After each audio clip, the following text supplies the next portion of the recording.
అప్పుడు ఋషిభిః బహుధా గీతం ఛందోభిః వివిధైః పృథక్ బ్రహ్మసూత్ర పదైశ్చైవ హేతుమద్భిః వినిశ్చితైః. ఇది వచ్చి ఒక విళంబరం మారి, అదాదు ఒక తరంగా ఉండే విషయాన్ని అందరూ తెలుసుకోలే అనే దానికి అదాదు ఒక విళంబరం చెయ్యకపోతే అందరికి ఇట్ట ఒకటి ఉంది అనేది పురించదేక, దానికోసం దీని విళంబరం చేసేట ఇట్టంతా ఇది వచ్చి ఋషులు పల విధంగా చెప్పిండారు. అనగా దీని వేదాలు కూడా దీనే చెప్పిండారు. అనగా వీళ్ళు వచ్చి బ్రహ్మసూత్ర అదల్లో ఆ బ్రహ్మసూత్రాలు వచ్చి ఆ బ్రహ్మసూత్ర వాక్యాల్లో దీన్ని క్లియర్ గా కారణాలతోని వృద్ధి చేసిండారు. ఏం వృద్ధి చేసిండారు? ఈ కాన్షియస్ ప్రిన్సిపల్, అదాదు ఉணர்வு பொருள் மட்டுనే సత్యం, అదే నిత్యం. ఈ మ్యాటర్ గా ఉండే ఈ జడతత్వం అన్నినేని మిథ్య, వట్టి తోట్ర మాత్రంగా ఉండేదే అనేదాన్ని క్లియర్ గా ఇక్కడ చెప్పిండారు. దానే మన పురించుకోలే. ఈ బ్రహ్మణ్ణి అడంజేదానించి అరించుకునేదానించి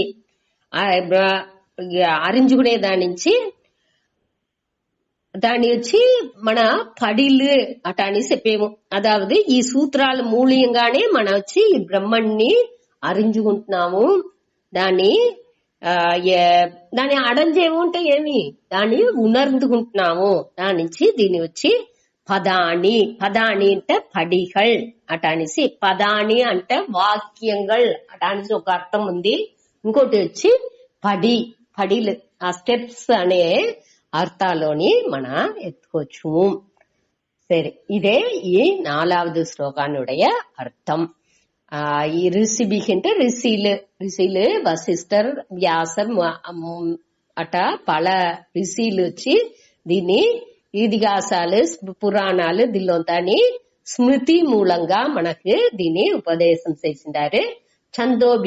ఛందోభిః వివిధైః పృథక్ అనే దాని మూలంగా, అదాదు వేదాలు రిక్యజుర్ సామ అధర్వణ వేదాల మూలంగా పల విధంగా దీనిని అదాదు తనితనిగా అనేదానికి నాని స్వామి మిగ తెలివిగా అనేట్టుగా ఈ పృథక్ అంటే దాన్ని పిరిచి వేరుపడితే మనకు క్లియర్ గా వివేక మూలంగా ఈ బ్రహ్మసూత్ర పదాల మూలంగా వాక్యాల మూలంగా మనకు దాని కారణ కార్యంతోని, కారణ కార్యం అంటే ఇది దేనికోసం ఇట్ట అనేది దాన్ని తెలివిగా మనకు చెప్పిండారు. ఉరుదిగా దాన్ని మన పురించుకునేట్టుగా దాన్ని విளக்கంగా చెప్పిండారు అనేది ఈ శ్లోకనుடைய అర్థం.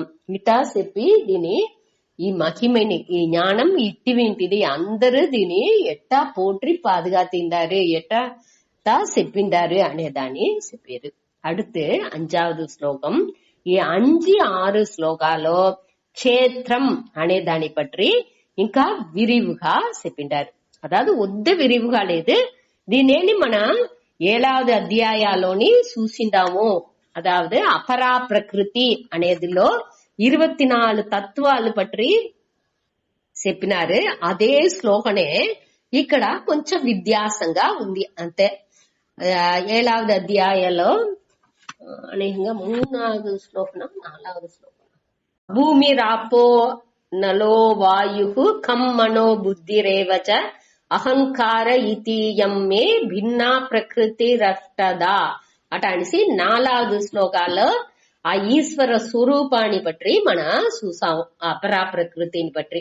అదే దానిలోచ్చి 24 తత్వాలని పற்றி మన చూసాము. దానే ఇక్కడ వేరే మాది ఇక్కడ చెప్పిండారు సూతాడి.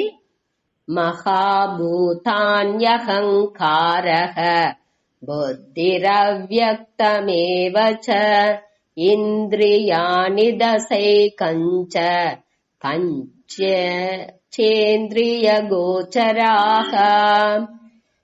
మహాభూతాన్యహంకారః బుద్ధిరవ్యక్తమేవ చ ఇంద్రియాణి దశైకంచ పంచచేంద్రియ గోచరాః మహాభూతాని అహంకారః బుద్ధిః అవ్యక్తం ఏవ చ ఇంద్రియాణి దశ ఏకంచ పంచ చ ఇంద్రియ గోచరాః. அதாவது க்ஷேத்திரம் అనేది ఏమి அறியப்படும் பொருள் ఆబ్జెక్ట్ గా మన ఈ పులన్கள் మూలంగా పులన్கள் మూలంగానే అరించుకుంటున్నాము. తోండ్రా నిలైలోని అది ఉంది. తోండ్రే నిలైలో ఉండేది తోండ్రా నిలైలోని ఉండేది అవ్యక్తంగాని అది ఉంది. అதாவது కారణ రూపంగాని అది ఉంది. కారణ రూపంగా మొదట ఉండి ఆనగా కార్య రూపంగా అది వస్తుంది అనేదాన్ని ఇక్కడ మనకి చెప్పారు. ఇక్కడ అవ్యక్తం అనేదాన్ని మన ప్రకృతి అట అని చూసాము. అనగా ఈ బుద్ధి అట అనిసుంది అదే వచ్చి మహత్ అதாவது కాస్మిక్ ఇంటలెక్ట్. మన బుద్ధి లేదు, ఇది వచ్చి టోటల్ హిరణ్య గర్భర్ అని చెప్తారు. ఈ ఉలగం ములుసు ఉండే ఆ బుద్ధి అన్ని సమష్టి వ్యష్టిని చెప్తారు. వ్యష్టి అంటే తని మనిదనుடைய బుద్ధి, ఇది వచ్చి సమష్టి బుద్ధి. ఈ ఉలగం ఈ ప్రపంచం ములుసు ఉండే ఆ టోటల్ బుద్ధిని ఇక్కడ మెన్షన్ చేసేది కాస్మిక్ బుద్ధి అని చెప్తారు. అదే మరి అహంకార అనేది అది అన్ని మొత్తంగా ఉండే ఆ సమష్టి ఈగో, సమష్టి అహంకారగా ఇది వచ్చి తని మనిదనుடைய దీని చెప్పలా ఈ ప్రపంచం మొత్తానికి ఉండే దాన్ని బట్టి ఇక్కడ చెప్పేది. ఇక్కడ ఇదిలో వచ్చి ఈ శ్లోకముల్లో సాంఖ్య తత్వాన్ని బట్టి ఇక్కడ వ్యాసర్ చెప్పేది. సాంఖ్య తత్వాలో 24 తత్వాలని ప్రకృతికి చెప్పుతారు. ఆ 24 తత్వనే ఇక్కడ మెన్షన్ చేసిండారు. ఇది వచ్చి సాంఖ్య తత్వాన్ని అడిపడగా ఉండే శ్లోకం ఇది. మన అద్వైతానుடைய బ్యూటీయే ఏమిటంటే అన్ని మతాల్లో ఉండే మంచి విషయాలని పూరా ఎత్తుకును. అన్నిలో ఉండే అది బుద్ధిసం ఉంటనాலும் సరే, ఏదిలో ఏం మంచిది ఉందో అన్నిలో ఉండే మంచిదిని యోగ శాస్త్రాలు ఉండేది అన్నిలో ఉండే మంచిదిని ఎత్తుకును. అనగా ఆ టోటాలిటీ మొత్తంగా తత్వాన్ని వచ్చేప్పుడు అది వచ్చి అన్ని ఒకటే అనేదిలో పోయి ముడించును. మనవుடைய అదావదు ఈ అరియామైలో ఉండే ఈ జీవన్ని ఆ అరియామైలోంటి విளక్కేదానికి ఏమేమి మంచి విషయాలే అన్నిలో ఉందో, అన్ని శాస్త్రాల్లో సాంఖ్యతత్వం అన్ని తత్వాలలో ఏమేం ఉందో దాని పూరా ఎత్తుకుని అదే టయాలో ఈ అద్వైత తత్వాన్ని అది దానిలోని మారదు. అన్ని ఒకటే అనేదిలోని మారదు. కొద్దిగా అన్ని మిథ్యానే. ఈ విషయాలు అన్నినేని మిథ్యానే. ఇప్పుడు చదివేది అన్నినేని ఏమి ఇది ఇంతని మన ఒక పురించుకునే తవిర ఇదే శాశ్వతం అటనిసి ఎంచాల్సిన అవసరం లేదు. అది వచ్చి ఓరళవుకు మన ఆ విషయాలని పురించుకుందుకోసం చెప్పారు అనేదాన్ని మన క్లియరా దీన్ని పురించుకోలే. సరే, ఇప్పుడు ఇక్కడ వచ్చి మహాభూతాని అనేప్పుడు ఈ పంచభూతాలు ఉంది. ஆகாயம், காற்று, நெருப்பு, நீர் అనగా ఈ నిలం. ఈ 5 తత్వాలు మహాభూతాన్ని అహంకారహ అనేప్పుడు ఆ కాస్మిక్ ఈగో ఆ ముழுமைగా ఉండే ఆ సమష్టి అహంకారహ. బుద్ధి అనేప్పుడు సమష్టి బుద్ధి అనగా అవ్యక్తం అనేప్పుడు ప్రకృతి.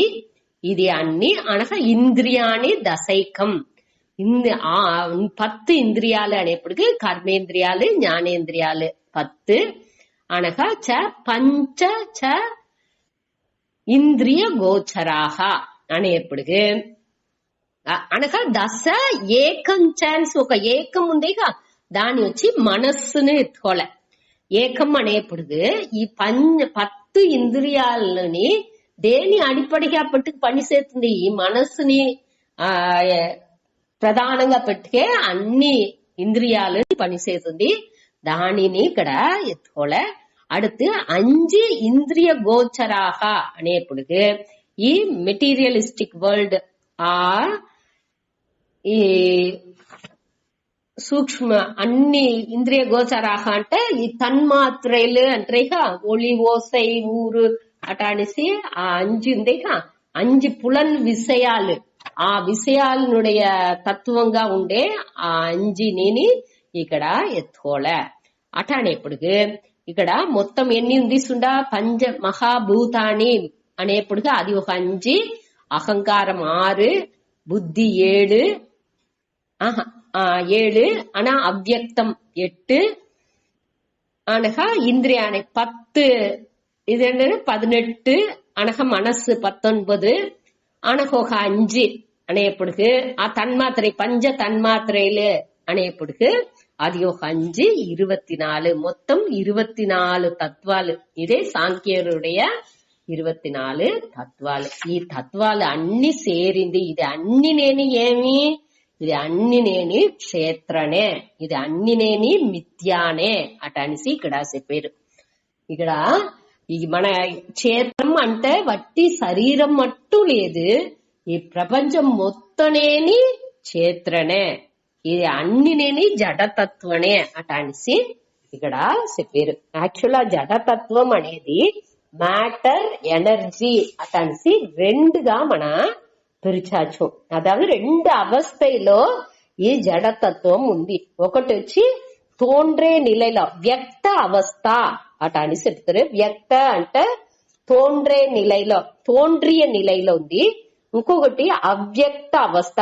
అవ్యక్త అవస్థ అంటే కన్నుకు తెలాకుండా తోండ్రా నిలైలో ఉంది. దాని కారణం చెప్పేము. వ్యక్త అవస్థ అంటే దాని కార్యం అట అనేసి చెప్పేము. ఈ మ్యాటర్ వచ్చి ఎనర్జీగా అవుతుంది. ఇప్పుడు మ్యాటర్ అంటే నీళ్ళు ఉంది, ఆ నీళ్ళే ఏమవుతుంది?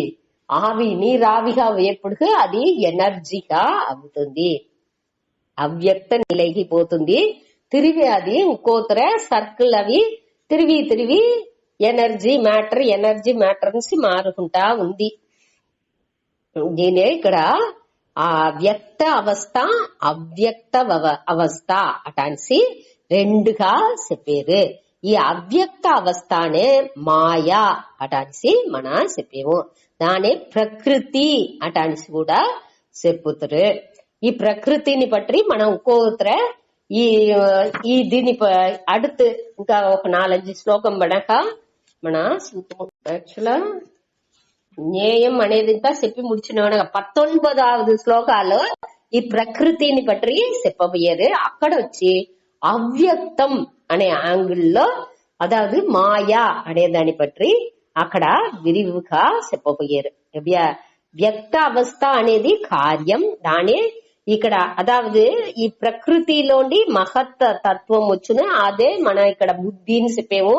అనగా అహంకారం అనేది దల్లోండే అహంకారం అనేది తోండ్రును. అహంకారాలోండే అనగా அடுத்தது అహంకారం అనేప్పుడు కాస్మిక్ ఈగో, మన ఈగోలు దొరకదు. ఇది వచ్చి టోటల్ సమష్టి ఈగోని పట్టి చెప్పేరు. దల్లోండి அடுத்தடுத்த ఈ పంచభూతాలు ఇది ఇంత అని తోండ్రును. దీని ఎట్ట అవ్యక్త కారణాలోండి ఈ మాయాతత్వం వచ్చి ముగ్గుణ స్వరూపంగా ఉంది. దల్లో ఉండి అన్ని నేని కొంచెం కొంచెంగా తోండ్రుతుంది. ఆ ముగ్గుణానుடைய కాంబినేషన్ సత్వ రజస్ మాదింతని తత్వబోధాలో మీరు చూసినారంటే క్లియర్ గా ఉన్ను. ఆ సత్వం ఇది వచ్చి యాక్చువల్ ఇది ఇంతని దేనికోసం చెప్పిండారు అంటే మన బుద్ధికి ఒక క్లారిటీ, ఒక తెలివి వచ్చే దానికోసం, ఎట్టా సృష్టి అనేది ఉరువవుతుంది అనేదాన్ని మన పురుజుకోందు కోసం దీని ఇంత చెప్పిండారే. కాబట్టి ఇది అన్ని నేను ఏమి మిథ్యానే, అనిత్యనే, ఇది అన్ని దుఃఖం కలందదే అట అనేదాన్ని మన పురుంజుకోలే. ఇది అన్ని నేను జడతత్వం, దీనిలో ఉణర్వు పొరుள் అనేది కొంచెం కూడా దొరకదు. ఇది ఈ క్షేత్రంగా అరియప్పடும் పొరుள்గా ఉండేది ఏ వகைలోని అరిభవన్గా అవిందుకు వెళ్ళవదు అనేదాన్ని మన క్లియరా పురించుకోలే. ఈ అరిభవனுடைய దానిயுடைய రిఫ్లెక్షన్, దానిயுடைய ప్రతిబింబం వీళ్ళు పడేప్పుడు ఈ మనసులో ఏదో ఆ ప్రతిబింబం పడేప్పుడు ఏమవుతుంది, ఆ దానించి ఆ ఒక சேர்க்கைలో ఈ జడతత్వం చేతనం మారి మనకు తోండ్రుతుంది. మనం చెప్పినామేక, అదావదు ఇప్పుడు ఘటాకాశం మహాకాశం చెప్పినాము. ఈ பானை உருவவையப்படுது దాని రోగ ఆకాశం ఎంగుం అన్ని తాళ్ళు నీకమర నిరంజు ఉండే ఆకాశం ఈ ఘటం అనే ఉపాధి అక్కడ తోండ్రేప్పుడు ఆటోమేటిక్ గా దానికి రోగాన్ని ఆహాయం అనేది ఉండనే చేరుతుంది. ఆ ఆకాశాన్ని మనం ఏం చేసేమో ఘటాకాశం తనిగా ఒక కొత్తగా ఒక పేరుని మనగా ఇచ్చుకుంటున్నాము. ఆ ఘటాకాశ వచ్చి ఈ ఉపాధినుடைய ధర్మానించి అది ఒక విధాలోని అழுకవదు. ఈ ఉపాధిలో ఈ పానెలో ఏదైనా ఓట పడుతుంది, లేకపోతే పానెకి ఏదైనా ప్రశ్న పానె ఒడంజిపోతుంది, లేకపోతే ఏదైనా పానెలో తేమానం అవుతుంది, పానెలో బాగా కలర్ కొట్టి బాగా పెయింట్ దా కొట్టి అందంగా ఉంది, ఆ అందంగా ఉంటున్నాను సరి, ఓట పడుతున్నాను సరి, అళించుతున్నాను సరి, దానించి ఆ ఘటాకాశానికి ఏ విధమైన బాధిపుని వచ్చిందుకు వాయిపే లేదు. ఆ రోగం ఉండే ఆకాశం అనేది ఏమవుతుంది, ఎప్పుడు నేని ఆ ప్యూర్ గానే ఉన్ను. ఏ పానరోగం ఏదో పొగ వేసేమో ఏది ఉంటున్నాను నేను, దానించి ఆగాయం వచ్చి ఆ ఏ విధమైన అழுக்குని అవదు. అది ఆవాలకు ఉండే తవిర అది మనకు అట్ట అழுக்கு అవేక ఒక తోట్రాన్ని ఏర్పడుతుందే తవిర అది ఉண்மைగా అది అழுக்கு అనేది అవదు. అదే మారియే ఈ ఒళ్ళు అనేది ఈ మిథ్యాగా ఉండే ఈ అన్ని ఈ విషయాలు పూర చూసాము. ఇవాళ ఈ 24 తత్వాలు అన్నినేని ఏమి ఈ చేత్రనే అది அறியப்படும் பொருளே. దాన్ని క్లియర్ గా పురించప్పుడు அறியப்படும் பொருள்గా ఉండే ఈ జడతత్వం ఏ కాలాన్ని அறிபவன்గా అవిందుకు వెళ్ళవదు. దానియుடைய తన్மை ఈ ముగ్గుణనుடைய తన్மை వచ్చి ఒక కాలాన్ని ఈ அறிபவனுக்கு వచ్చిందుకు వాయిపే లేదు. దానించి వచ్చే సంసారం బంధం అమోక్షం అనేది తాని ఈ அறிபவனுக்கு ఆ క్షేత్రజ్ఞనుకు రాదు.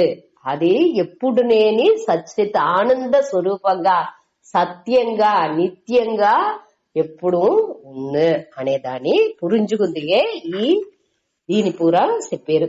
దాని అడుత్తు వచ్చి ఇది వచ్చి మొదట 24 తత్వాలని చెప్పారు.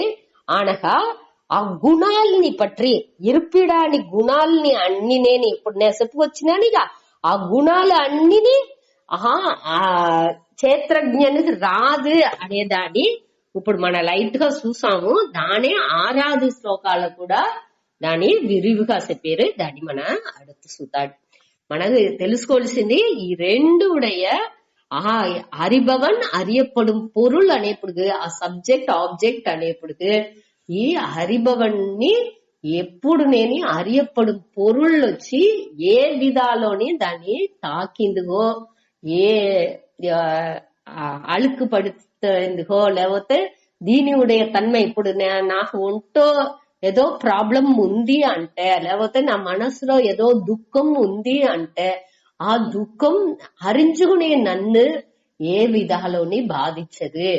ఆ அறிபவன் వచ్చి ఎప్పుడు నే ఈ ఒళ్ళే అటనిసి నే అభిమానం పెట్టేప్పుడు నా మనస్సులో ఉండే దుఃఖంతో నేను వచ్చి దానితోని అభిమానం పెట్టి దానిలోనే పట్టు పెట్టి దానిలోనే ఇద్దవేప్పుడికే అది బాధించునే తవర ఈ నేను వచ్చి దానిలోండి వేరానమని నే వచ్చి నాకు దానికి ఏ విధాలోని సంబంధం అనేది లేదు, ఇది వచ్చి మాయా సంబంధనే అనేది తోట్ర మాత్రనే అనేదని తెలివిగానే పురించుకునేప్పుడు అది వచ్చి నన్ను ఏ విధాలోని బాధించదు. మనం ఉదాహరణకి చెప్పాలంటే ఇప్పుడు ఇది అన్ని ఏ విధి ఉంటున్నాலும் ఇంకొకటి కూడా మన దీనిలో పురించుకోవచ్చు. ఒక విషయం నడుతుంది, ఒక మన దానికి ఉండే సొల్యూషన్ ని చూసుకుంటా పోయేప్పుడు అదాவது ఒక తీర్వులోకి మన లైఫ్ అనేది పోతా ఉన్నది ఇంత అప్పుడు వచ్చి ఈ మన ఎన్నం వచ్చి ఆ దిల్లోనే ఉన్న ప్రచனைని ప్రధానపడుతుంది.